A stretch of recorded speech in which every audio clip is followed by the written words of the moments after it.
बीकानेर के पास गांव में दो मित्र रहा करते थे। वे दोनों बीकानेर नरेश के यहाँ काम करते थे।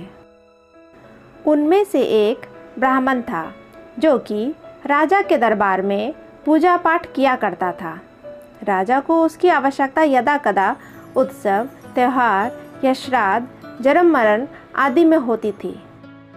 दूसरा मित्र नाई था।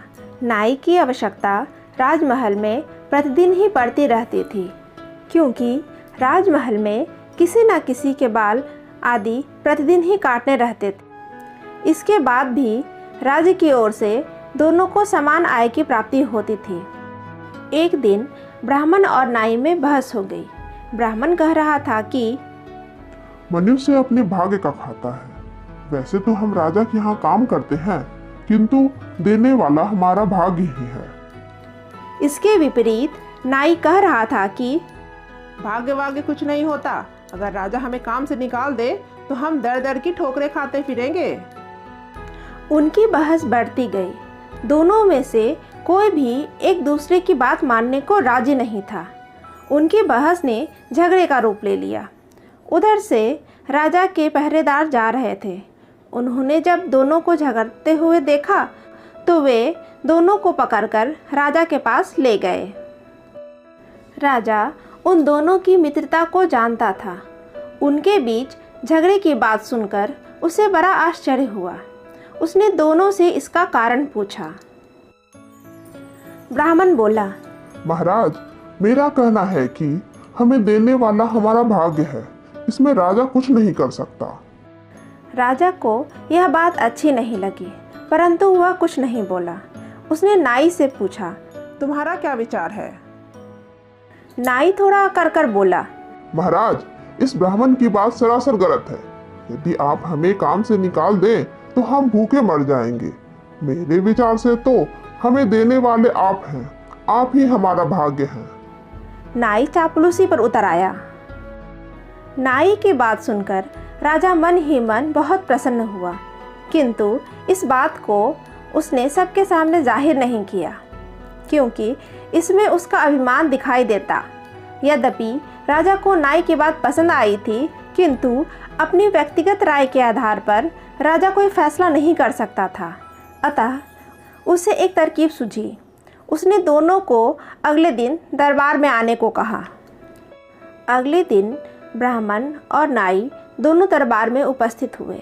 अपनी योजना के अनुसार राजा ने पहले नाई को अपने पास बुलाया और उसे एक सिर चावल, घी तथा एक बहुत बड़ा कुम्हड़ा दिया। इसके बाद उसने नाई से कहा वह नदी के किनारे जाकर भोजन पकाए और शाम को आकर मिले। नाई अपना सामान लेकर चल दिया। तत्पश्चात राजा ने ब्राह्मण को बुलाया। उसे दाल, चावल तथा घी देकर वही बात कही जो उसने नाई को कही थी। साथ ही साथ यह भी कहा कि वह नाई से दूर हटकर अपना भोजन पकाए। ब्राह्मण भी अपना सामान लेकर वहाँ से चल दिया। वह नदी किनारे नाई से दूर हटकर एक स्थान पर अपना भोजन बनाने की तैयारी करने लगा। नाई ने अपना सामान देखकर सोचा, ना जाने क्या सोचकर राजा ने मुझे यह कुम्हड़ा दे दिया। कुम्हड़ा खाकर तो पेट खराब हो जाएगा, जबकि ब्राह्मण को तो अक्सर विवाह आदि में कुम्हड़े की सब्जी खाने को मिलती है। इसे खाने की आदत होती है। चलो चलकर देखूं राजा ने ब्राह्मण को क्या दिया है। अगर कुछ और होगा तो उसे अपने कुम्हड़े से बदल लूँगा। यह सोचकर वह अपना कुम्हड़ा लेकर ब्राह्मण के पास पहुँचा और उससे पूछा कि राजा ने उसे क्या दिया है। ब्राह्मण ने बताया, राजा ने उसे दाल चावल दिए हैं। तो नाई ने उसके दाल के बदले अपना कुम्हड़ा लेने की विनती की। कुम्हड़ा की सब्जी ब्राह्मण को बहुत पसंद थी। उसने खुशी खुशी दाल नाई को दे दी और कुम्हड़ा ले लिया। नाई भी दाल को लेकर खुशी खुशी वहाँ से चलता बना। नाई ने दाल चावल पकाया और शाम की प्रतीक्षा में सो गया।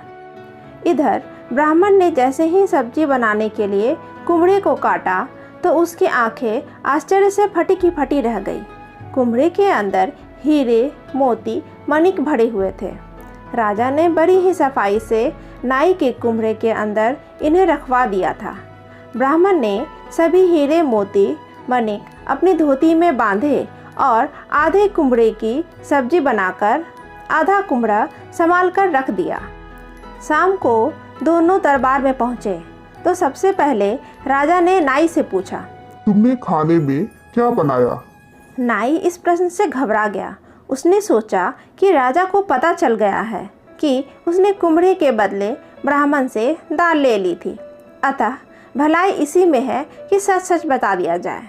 उसने कहा कि कुम्हरा खाकर उसके पेट में दर्द हो जाता है, अतः उसने इसके बदले ब्राह्मण से दाल ले ली थी। राजा की प्रश्नवाचक निगाहें ब्राह्मण की ओर ठहर गई।